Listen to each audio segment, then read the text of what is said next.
have one night where don't nobody get into no fights and don't nobody get shot? Honey, when I tell you everything about the aggravation of these fights and these endless arguments, let's talk about Basketball Wives episode 7.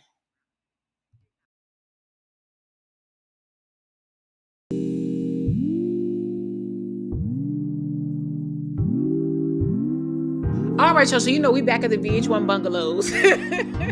Because they're all living in the same place. Anyway, so the girls are back into the melee, honey, and it has been a minute, overnight at least, for them to kind of cool off a little bit from this whole drama that Milan got started with Danielle back when they were having their little question situation. Anytime it's a question card situation, it's going to be a mess. And they are back talking about it the very next day. And Milan is sitting with Neek, and they're at the back of the bungalow in the pool, and Mulan started to discuss the Danielle incident. And, Nika's like, it's crazy because it really was going well until towards the end of the night. It's like we can never get this group in the same room together where it doesn't end in an explosion. And Milan basically said that she just feel like Danielle was being really fake and she just not feel the dynamic and the whole, she was trying to be the peacemaker when you really was doing mean girl stuff behind her back. Essentially, laughing on live with Nikki, making it seem like it was okay that Mulan got punched. Mainly probably because Mulan did not accept Danielle's apology. And, she decided to get messy with Nikki on live and then pretend like it didn't happen. So Milan is like, she's done with the situation. And, even Nick was saying, when she saw the video, like, yeah, she was kind of gassing it up. Like, why did you encourage it if you really was trying to make peace with this girl? And Milan says that, she's happy Nick is here. She's like one of her few people that she can trust, in Orlando, because right now she and Ashley are just now making up and getting cool again. So Nick is really the only person she feels like is a real confidant for her. Now, across town in a shopping center with somewhere, the Gross sisters, aka Morgan and Danielle, are linking up at a fun center with their kids. And it's very, very adorable. They're just trying to have some, mommy and me time with the children. And, specifically, Morgan is saying that she wants to spend as much time with her kids as possible because since her address got exposed, her kids will be going back to Atlanta with her mom. And, I really want to understand what the entire private eye situation is with her and Eric, because I don't understand the shifting of the kids and the hiding of the children and the hiding of the addresses. Is there something that we don't know about their dynamic? Was Eric abusive in the relationship? I need to know more because this constant hiding her address thing doesn't make sense, especially because he's paying money to her. Like, it's real, real weird. So, they talk about the live, and Morgan asks Danielle how she's feeling. Danielle really doesn't take accountability for the fact that she was being messy as hell in that live, and basically says that Mulan blew it out of proportion, and essentially you knew that we weren't cool. So, why did it matter? But at the end of the day, you were asking this girl to be cool again as if you didn't do this thing. But either way, Danielle, of course, takes no accountability for her actions in anything. She's always the victim. And, she feels like it never had to go there. Now, I do agree that Milan didn't need to escalate it, and so did Neek, actually, when they were talking at the pool. She says that she feel like Milan escalated the event at the end of the night, which she did because she was ready to get it in. Like, she was like, okay, you snuck me, so let's get it in where we one-on-one.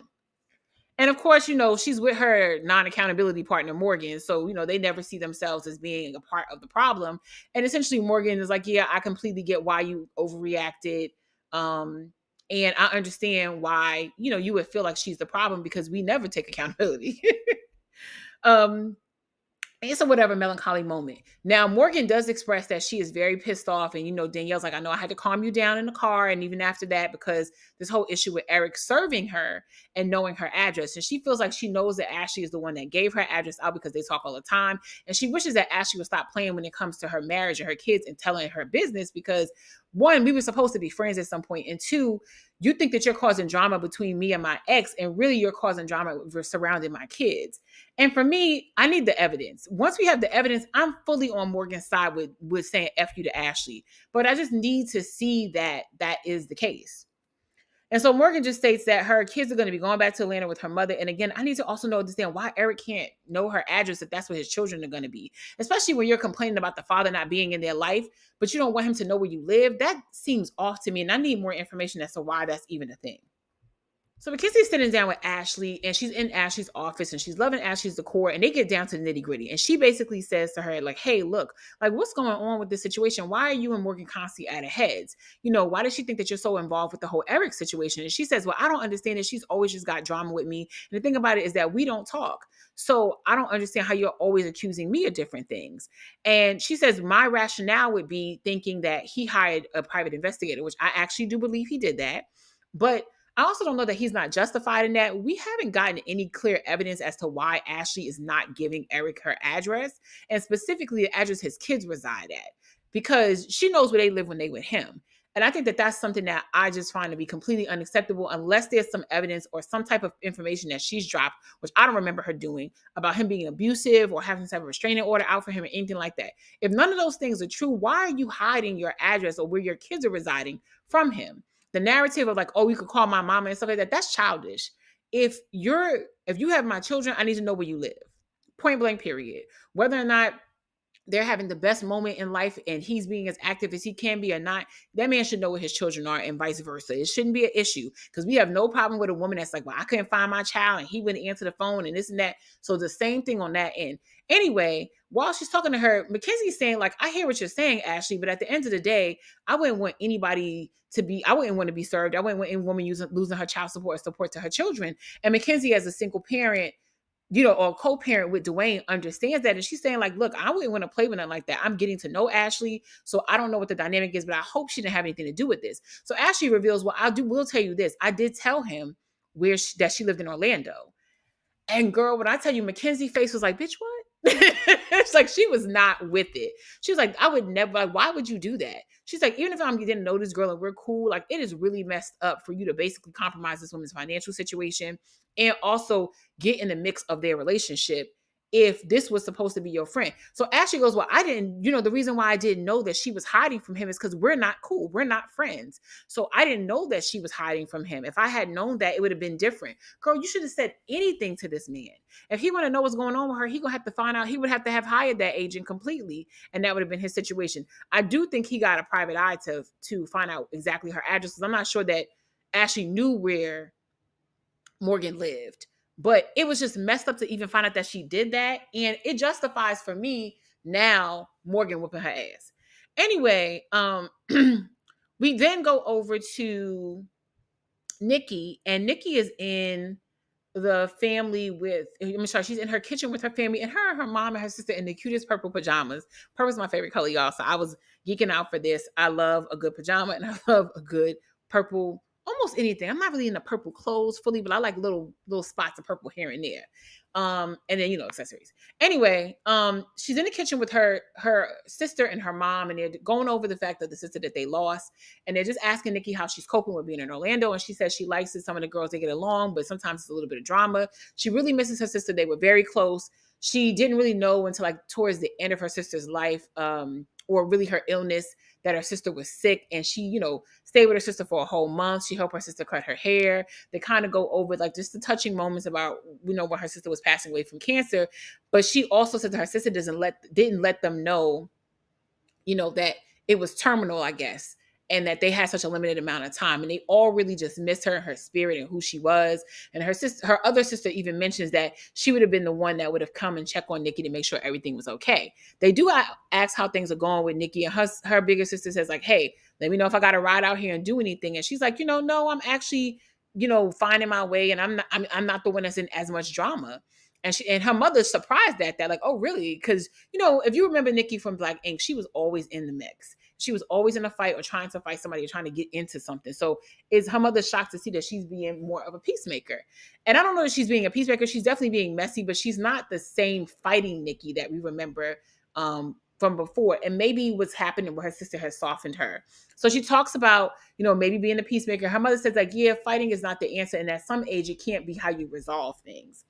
Nikki talks to them about the fact that she's working with the cancer situation with Ashley, and that they're helping to make wigs for women who have cancer. And it's going to be something that really helps to uplift her. And they start talking about this beautiful conversation, they have this beautiful conversation about, Black women, and specifically when you lose your hair, how when Nikki was cutting her sister's hair, it was kind of already falling out, and how these wigs can help women to feel more confident, because women, we're all about, our aesthetics to a certain degree. We're internal as much as we can be, and as emotional and spiritually wound as we can be. But we do love a good aesthetic. We love a good look. And when you get diagnosed with cancer, you don't give up loving those things because you're ill. And the hardest thing could be to just have your hair falling out and losing your hair. And they talk about how, you know, Black women especially are super proud of their crowns and the hair that we grow from it natural, whether we do relax, whether we do braids, honey, we love to step.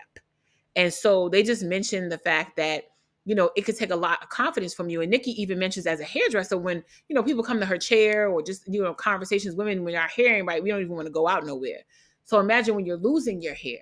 And so she just mentions that, it's just a beautiful thing to be involved in, to give somebody that confidence back. And I absolutely agree. I also love seeing this moment with her, because so far we just only seen her be like a messy Betty. And I like that we got to see a more humane side. Okay, so now that Ashley and Mackenzie have sat down, Megan wants to sit down with Mackenzie because she feels like, after seeing a lot of the different stuff that's been going on, she wants to know if Mackenzie has gotten over the delusion that she has about who Ashley is as a person. She feels like Ashley is revealing more of who she is, and she wants to know if Mackenzie's still caught up in this trap of, not seeing Ashley for, who she is.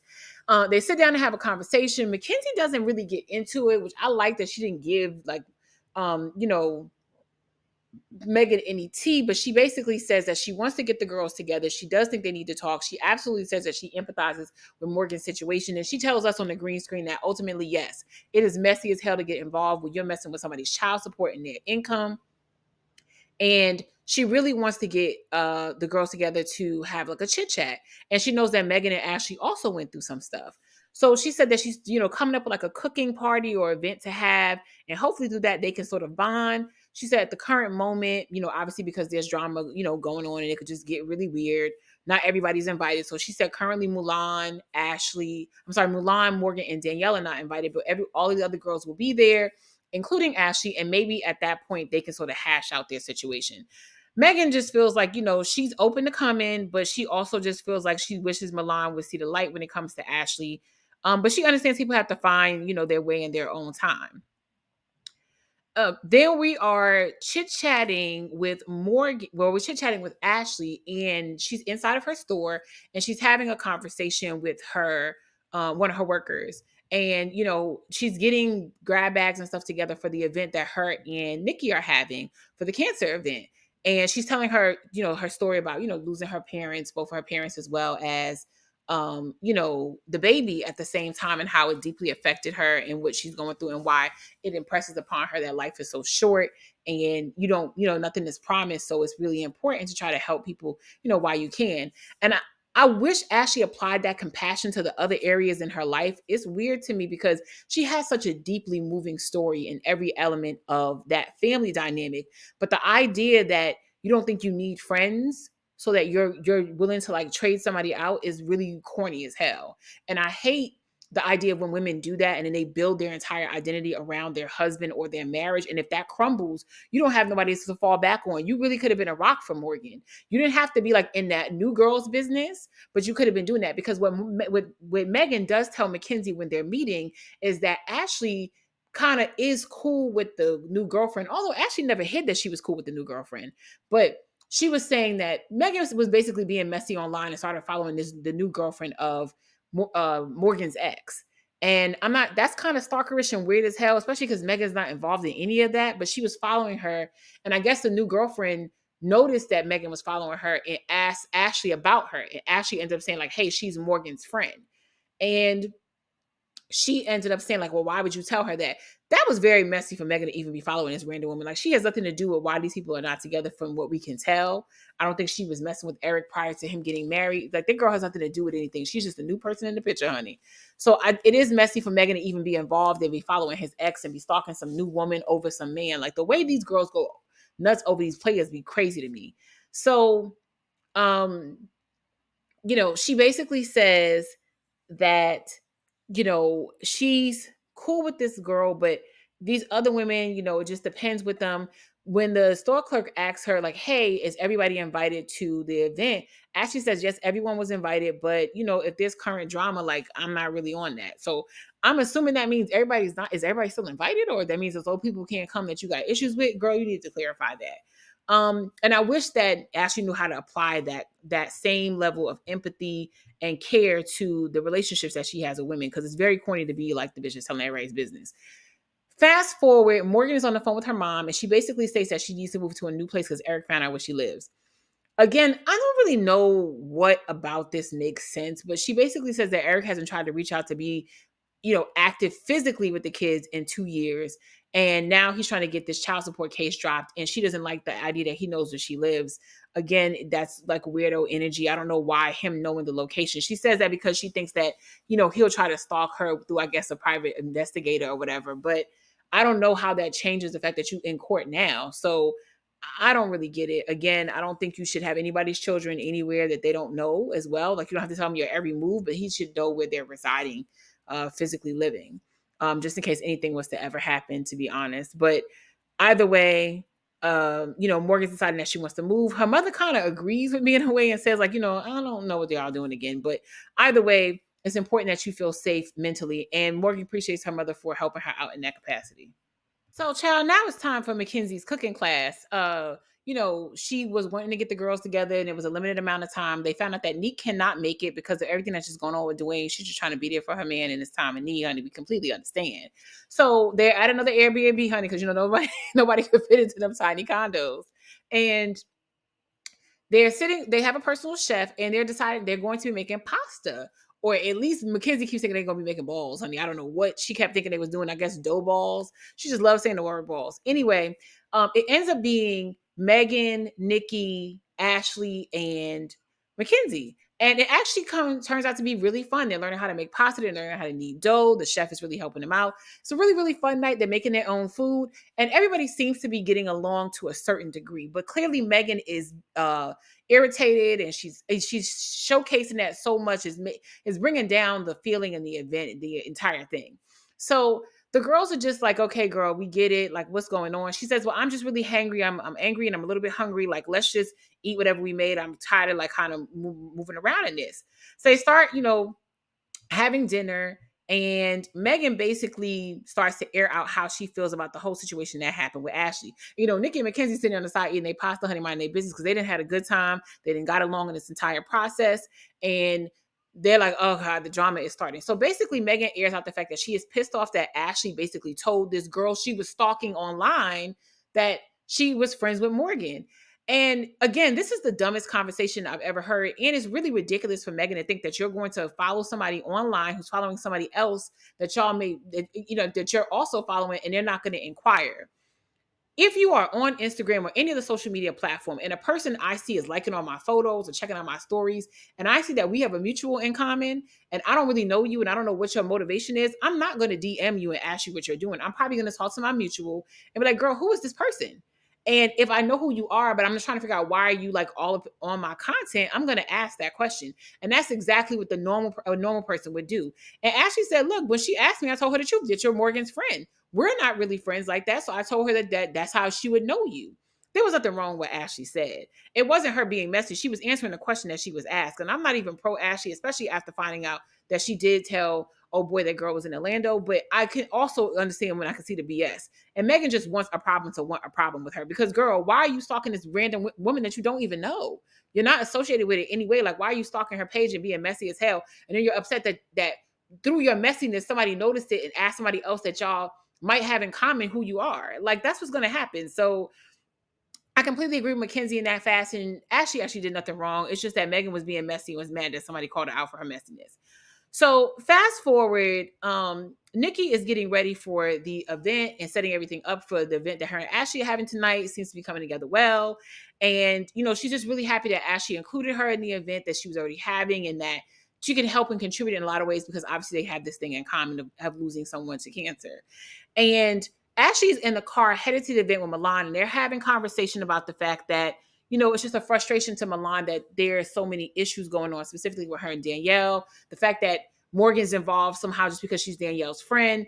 And then also the fact that, she now has this issue because she basically found out that Megan told Neek that Milan is talking about her. She heard that Milan is talking about her. This entire thing is so high school sometimes. It's so annoying to keep up with who said what about who by the lockers at 3:00. It just gets really, really irritating. But anyway, She basically says that, now there's an issue with Ashley, now there's an issue with Morgan, now there's an issue with Danielle. And honestly, they don't even have a exact reason why. You just have an issue with me just to have an issue with me. And she's like, well, we can get to the bottom of it. Now, Ashley said, look, girl, this event ain't about you. It ain't about none of these heifers tonight. It's about these women with cancer. If you want to talk to her about it, because maybe y'all should address it, you and Megan speaking, do that after the event is over and to the side. Don't you bring this mess into my event, because Ashley get on the phone real quick with the cops, honey. So Morgan agrees that, if Mulan agrees that if she decides that she wants to talk to Megan, she'll definitely do it later on in the evening to not disturb the event, because obviously it's not about any of these women. So it's finally time with the event. And honey, this was such a beautiful, beautiful moment to see. I love seeing all the girls just come together and put their BS to the side for a good cause.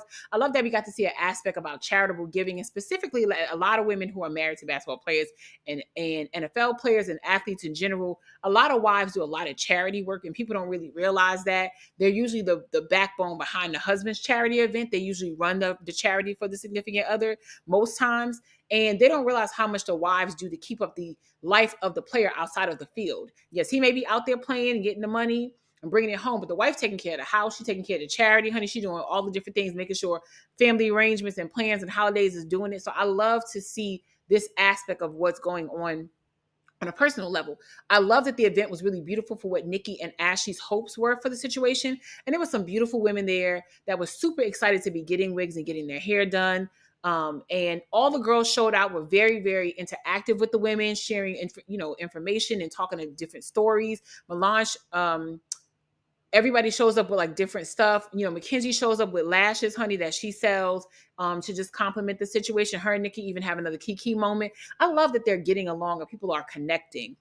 Everybody's in their full mode, doing the thing that they do and making these women feel welcome and beautiful in this really trying time in their lives. They're sharing and swapping personal stories. And as the event is ending up and wrapping up, Nikki's mom gives an amazingly beautiful speech and a very loving and just precious speech about life and, celebrating who you are and loving who you are and all of the moments that you're going through that can be dark and deep. It was very touching. All the girls are in very positive mode. And these women, you can tell, really feel empowered by this event, because when you're going through something that hard and tragic and difficult, it can be really, really hard to believe in yourself, to have faith in everything that's going on around you, to just have an upbeat day. You could just tell that they were feeling themselves in these new wigs and their beauty, and they feel like they regained something that they may have lost to the illness. So it was just a really nice event to see. Child, the event ain't over but a minute before it gets into the mix, because Milan decides that she does want to, in fact, talk to Megan at the salon. The ladies have gone. It's just the girls there with the crew. And of course, they start having a conversation. And Milan basically says that she doesn't like the fact that Megan is going around telling people that she's messy and she's talked about different people. And Megan has said that she has talked about different people. Milan brings up the fact that Megan is almost like 34, because I think most of the girls are in their 20s or late 20s. Maybe went into early 30s. And she's not into the fact that Megan has been messy about everybody. This fight was very stupid to me, because for the most part, all these girls have been messy about each other and talk mess about each other, with the exception of one or two. Just when we thought we could get Sweet Valley High together for 2 minutes to just be peaceful, honey, it just breaks down immediately. Megan and Ashley get back into this. I'm sorry, Megan and Mulan get into this back and forth about who talks more mess about the other people. And Megan tries to point out that Mulan has talked about every girl in the room, even though Megan has talked about every girl in the room and been messy about each person's situation. She even tries to reference Danielle. And she says, well, what have I said about the individual girls? And so then she says, Danielle, has she been messy? And Mulan says, well, girl, how you going to ask somebody who I'm not messing with, who's my enemy, and whether or not I've been messy? She don't like me and we don't mess with each other. I don't know how this all got mixed up, but somehow Nikki gets into the fray. Her and Milan start arguing. They're about to go into it physically. She says she's willing to fight Megan. Megan's like, okay, come on. She's like, well, I'm not afraid. I'm not afraid either. It was just really, really high school and really sad to end off a very beautiful event with this junior high school mess. They get back and forth. Milan feels like she's going to fight. Ain't nobody really going to fight. Ain't nobody really getting off their chair. Nikki doesn't understand how she's in it, but then she also is keeping herself in it because, girl, why are you in the mix? So Milan is like, what have I done to you? We don't have any conversation. She said, you tried to fat shame me. And this is when I call BS. Because the reason that we know that Milan sent that picture of Nikki to herself is because Nikki called Milan a Oompa Loompa online. Like, you can't diss somebody about their physical appearance and then turn around and be mad that they posted about your own physical appearance. Don't give out the energy you don't want to get. And clearly that's what she did, and now she's trying to play victim. I don't understand it. Everybody's been messy about everybody, but walk out the door, honey, and it is what it is. It's been a mess. So Mulan then sits down with Mackenzie and they start having conversation. And Mulan has on this villain era hat that Ashley done had made. Like, look, if you want to turn me into a villain, I'll just be in my villain era. And she's wearing it. It was a little bit corny. And she's talking to Mackenzie, and Mackenzie says that she does understand where Mulan is coming from and the fact that Megan is also messy, because she told Megan personally they were having a conversation. Megan asked her in the conversation that they're having about her weight. And she says, have you ever tried Ozempic? And Mackenzie says, I did try a shot, but I didn't like it because it made me lose my behind. So I stopped immediately. And she then proceeded to tell Danielle that information about, Mackenzie's medical, personal medical history about, taking Ozempic or whatever. And then she said that Danielle tried to tell Dwayne, I mean, not Dwayne, Danielle tried to tell Rashad if that was going to shame her. So I guess it must have came back to her through Rashad that she had taken Ozempic. And she's like, who else would have known that? Because I didn't tell a bunch of people. And she clearly had just told Megan that. So basically pointing out that she knows that Megan is messy as hell. Megan asks way too much information, spreads everybody's information. And she really does. We've seen it multiple times on camera. That's what Shawnee is paying her for, honey.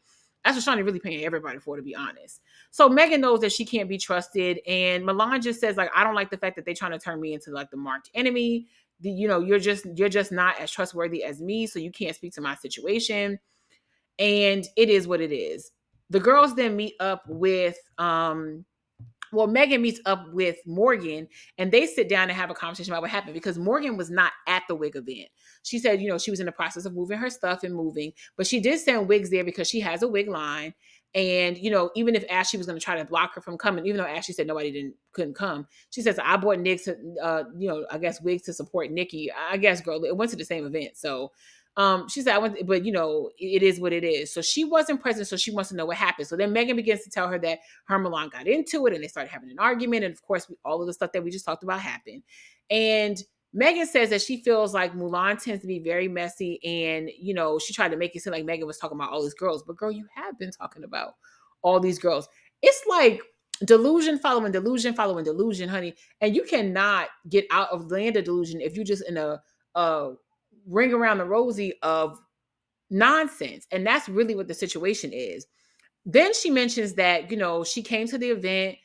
Everybody was cool. Milan was there. And, Mackenzie bought lashes because now she sells lashes. And they both do this shady thing with their eyes, with their sunglasses, which was so corny. Everybody was going to support. I think it was dope that Mackenzie bought lashes. That's what she's selling. That's what she's selling. I don't know, because, Milan sells lashes too. They get into a whole little back and forth. And essentially just talk a whole bunch of nonsense about how Milan's the problem. She's been in it with several people. And, sorry, excuse me.